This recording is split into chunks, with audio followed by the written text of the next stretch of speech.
Alright mga kababayan, bibigyan po natin ng reaction itong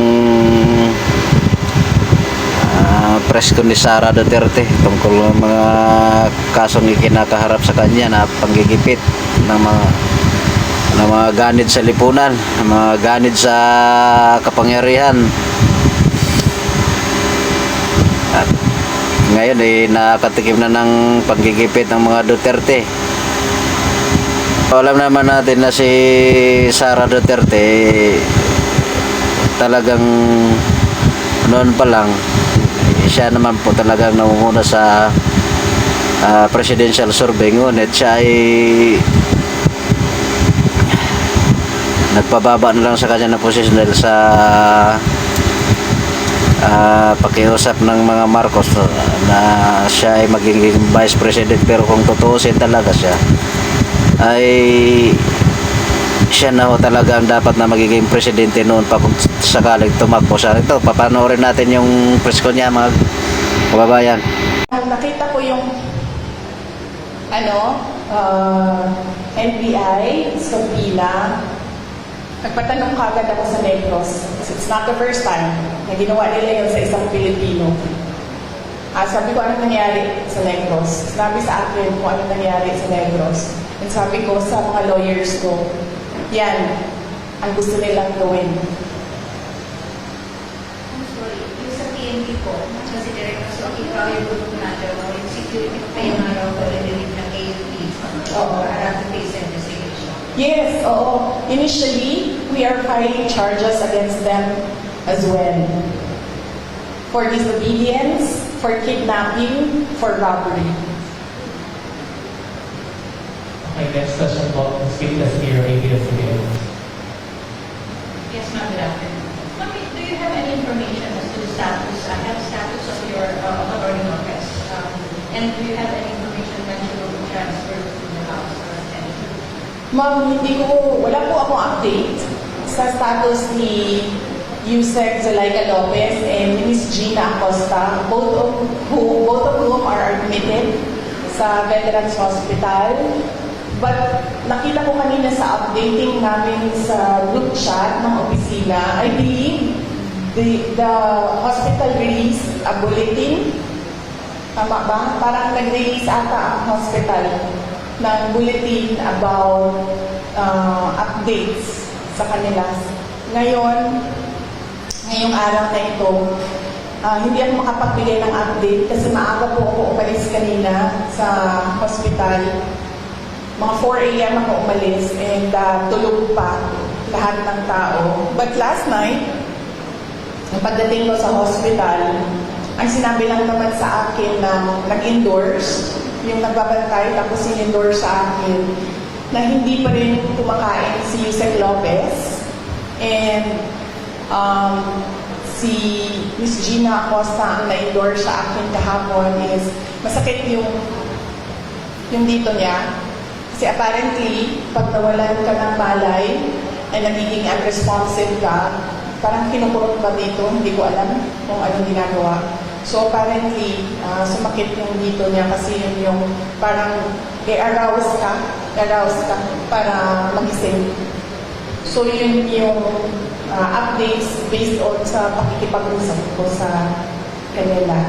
Another question po, just very quick. Do you see yourself touching things up with BBM in the future? Is it happening? Well, I believe, ma'am, that we reached the point of no return. I really believe that we have reached the point of no return. And it is clear, ma'am, na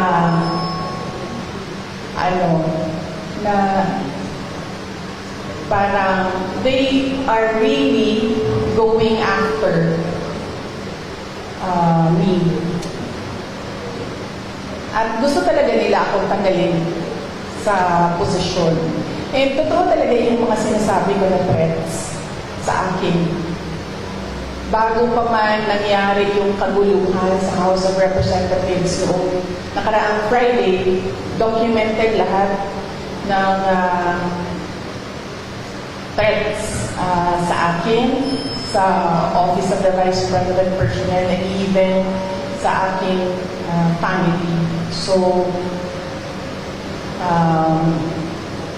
gusto kasi mag-Vice President ni Martin Romualdez. At hindi niya alam, ayaw ng mga congressman at ng mga senador na mag-Vice President si Martin Romualdez. At hindi niya alam na ayaw ng taong bayan mag-President si Martin Romualdez.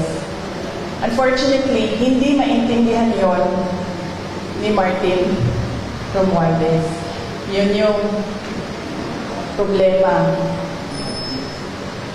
Okay, that's parang here's what sa RNL's kanina.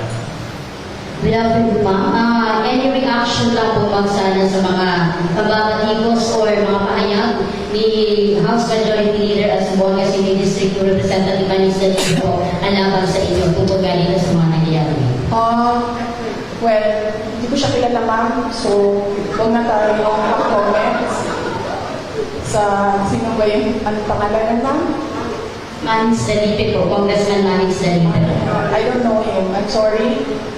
It's difficult for me to give a comment about something na hindi ko alam kung ano sinabi niya, sir. At hindi ko po siya kilala. And Sir Marco Polo, Brigada sa po. Good afternoon, Ma'am Lazaro.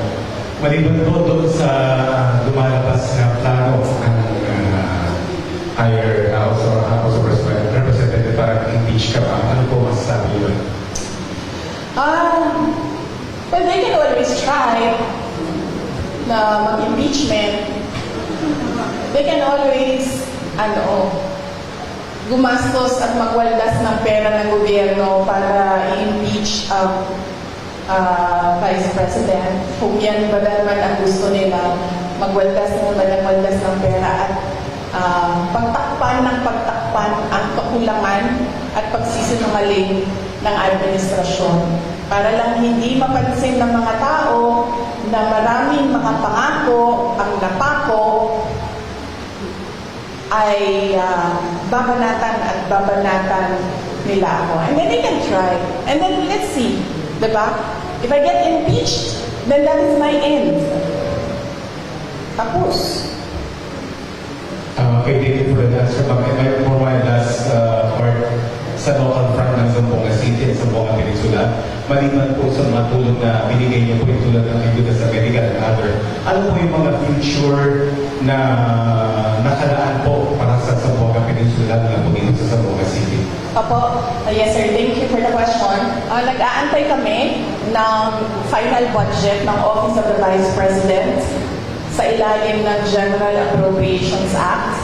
Pero we are really not hopeful anymore kasi nakikita nyo naman kung gaano ka-intense yung gusto nilang pilayan ang Office of the Vice President. So, we're not hopeful. Kung meron mang budget, and then yung kung ano man yung maibigay na budget, pagkasya namin yung mga projects namin doon. Ang mangyayari nito, kunwari man, as an example, doon meron kaming 40,000 beneficiaries a year. Siguro, we'll reduce it to 10,000 beneficiaries a year. Ganun yung mangyayari. Ida-downsize yung mga projects. That is if kung merong pera para sa projects. Kung wala naman pong pera para sa mga projects, ang maiwan lang ay pambayad ng sweldo ng mga tao, ng mga employees ng Office of the Representatives, then dapat kayo magreklamo, taong bayan. Kasi nagsusweldo kayo ng mga tao tulad ko. May I just remind you, I have the second highest salary in the government, and yet wala akong nagawin kasi wala kami projects. Magreklamo kayo. Bakit namin siyang bayaran ng sweldo? Wala naman siyang project. Walang gagawin niyang babae niyan. Hindi magtatrabaho yan kasi walang project. Diba? So yes, dapat kayo magreklamo niyan. Magbabayad kayo sa amin. Pero kami hindi kami magkakapagtrabaho dahil walang proyekto, walang budget.